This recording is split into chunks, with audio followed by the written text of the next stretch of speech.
The hardest journeys do not always begin with a slammed door. Sometimes they begin with one that quietly closes behind you forever. Before the first rays of sunrise reached the towers of Blackwood Castle, a single carriage rolled silently across the ancient stone bridge leading away from the royal gates. Frost covered the fields surrounding the castle, and the pale morning sky reflected softly across the quiet lake that stretched beneath the eastern cliffs. Inside the carriage sat Emily Carter, her hands resting gently upon a small leather bag that contained everything she still called her own. She wore a simple ivory dress beneath a forest green cloak, no longer adorned with the silver necklace that once symbolized her place beside the Alpha King.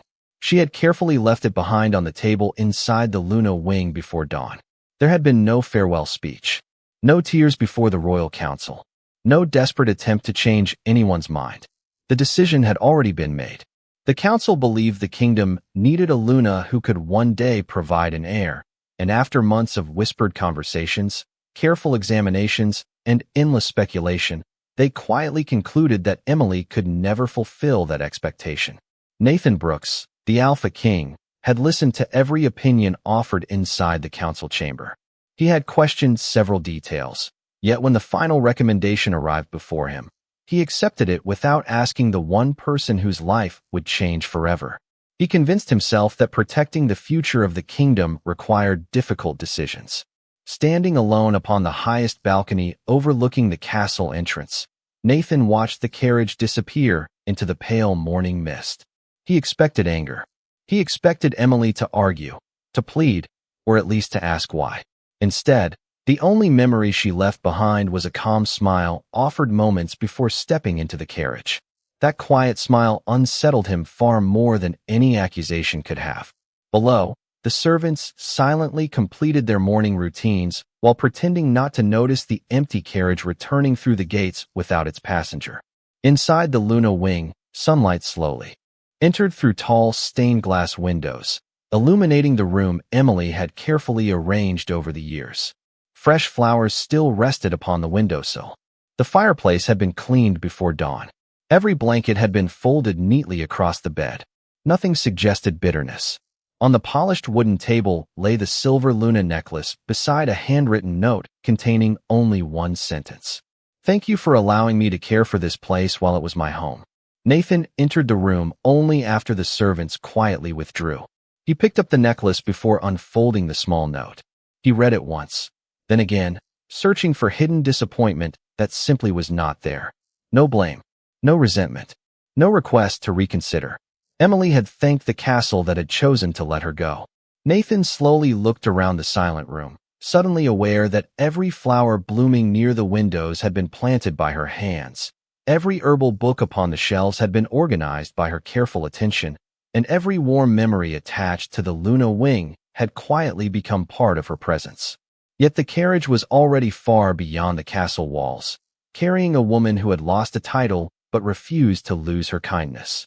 As the first full light of morning spread across the kingdom, Nathan remained standing alone in the empty room, believing he had protected the future of Blackwood Castle, while never imagining that the greatest loss the kingdom would ever suffer had already begun rolling away beneath the quiet colors of dawn.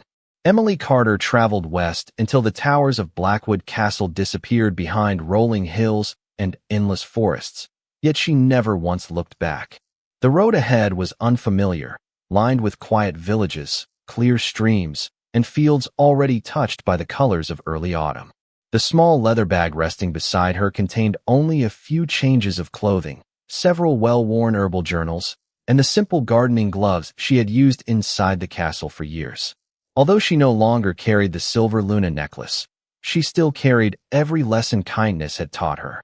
By late afternoon, the carriage reached a modest farming village, where worried voices filled the central square. A young mother sat beside her feverish little boy, unsure how to ease his discomfort, while several neighbors searched for someone with knowledge of healing herbs. Emily quietly stepped forward without introducing herself. She gently placed the back of her hand against the child's forehead before asking for fresh water, willow bark, honey, and clean cloth. The villagers hurried to gather everything she requested. Within the hour, the little boy rested peacefully beneath a warm blanket, while his breathing became steady once again. The grateful mother reached into her apron, hoping to offer a few silver coins, but Emily softly shook her head. "Please keep them," she said with a gentle smile. "Buy him a warm scarf before winter arrives." News of the traveling healer spread quickly through the village. Before sunset, an elderly farmer asked for advice about aching joints. A baker requested help identifying medicinal herbs growing beside the river, and several children happily followed Emily through the marketplace as she pointed toward wildflowers that attracted helpful bees. Every conversation reminded her that purpose could exist far beyond the walls of a royal castle. Meanwhile, life inside Blackwood Castle continued according to schedule. Council meetings began precisely on time. Royal guards changed shifts without interruption, and servants carefully maintained every hallway exactly as they always had. Yet small changes quietly appeared. The fresh flowers inside the great hall were no longer arranged with the same graceful balance. The healing room remained open, but fewer travelers visited because they missed the comforting presence that had welcomed them for years. Even the gardeners noticed that the roses seemed less vibrant without the gentle encouragement Emily had always given them while tending each fragile bloom. Nathan Brooks tried to ignore these subtle differences by focusing on matters of state. He approved winter supplies, reviewed harvest reports, and met with neighboring envoys, convincing himself that difficult decisions often carried uncomfortable consequences. Still, each evening he found his thoughts drifting toward the eastern road where Emily's carriage had disappeared. He remembered how calmly she accepted a future she had never chosen and how the final words she left behind expressed gratitude instead of resentment. Those memories followed him into every silent hallway. Far away beneath a sky filled with brilliant stars, Emily accepted a simple room above the village bakery in exchange for helping the community through the coming harvest season. Before closing the small wooden window overlooking the quiet square, she whispered a sincere wish into the cool evening air. She did not pray that the castle would miss her. She did not hope the Alpha King would change his mind. Instead, she wished only that wherever tomorrow's road might lead, she would continue finding places where kindness could bloom even after every expectation placed upon her had quietly faded away. Several weeks passed, and the quiet farming village where Emily Carter had first stopped became only the beginning of a much longer journey. Word of the gentle healer who asked for nothing in return traveled farther than she ever intended. Travelers carried stories from one town to another about a young woman who accepted gratitude with a smile instead of payment, who remembered every child's name after meeting them only once, and who believed that every person deserved kindness before judgment. One crisp autumn morning, while Emily organized bundles of dried lavender outside the bakery, a carriage unlike any she had seen before entered the village square. Its polished wood carried the crest of Silverhaven, a neighboring kingdom known not for military strength but for its schools, healers, and peaceful alliances. A distinguished woman stepped gracefully from the carriage wearing elegant blue robes embroidered with silver leaves. She introduced herself as Lady Eleanor Ashford, the royal steward of healing for King Adrian Whitmore. "We have heard many remarkable stories about you," she said warmly. Emily lowered her eyes with quiet humility. "You have heard stories about people who were kind enough to trust me."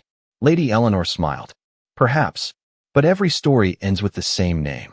She explained that Silverhaven had been expanding its network of healing centers across the kingdom, bringing physicians, herbalists, teachers, and volunteers together so that every village, regardless of wealth or distance, could receive proper care.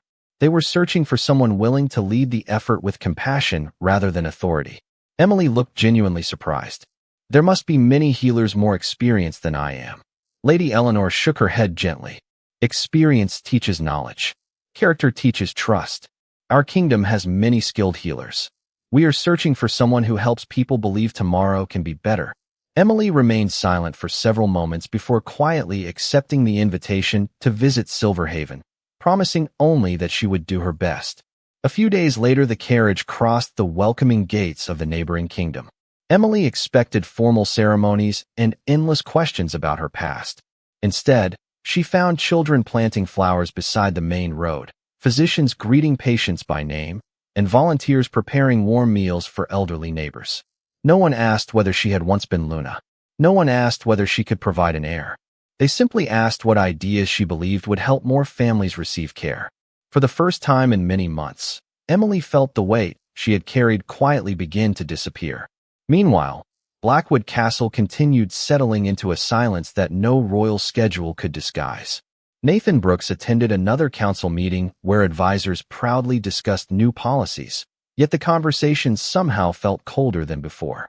During a routine report, the captain of the royal messengers mentioned that neighboring kingdoms had begun praising Silverhaven for remarkable improvements in public health and community care led by a gifted young healer whose kindness had united villages throughout the region. Nathan listened without interruption, but the description lingered in his thoughts long after the meeting ended. That evening he wandered alone through the castle gardens where Emily had once planted rows of white roses beside fragrant herbs. The flowers still bloomed beneath the fading autumn light, but their beauty now reminded him of something he had failed to protect.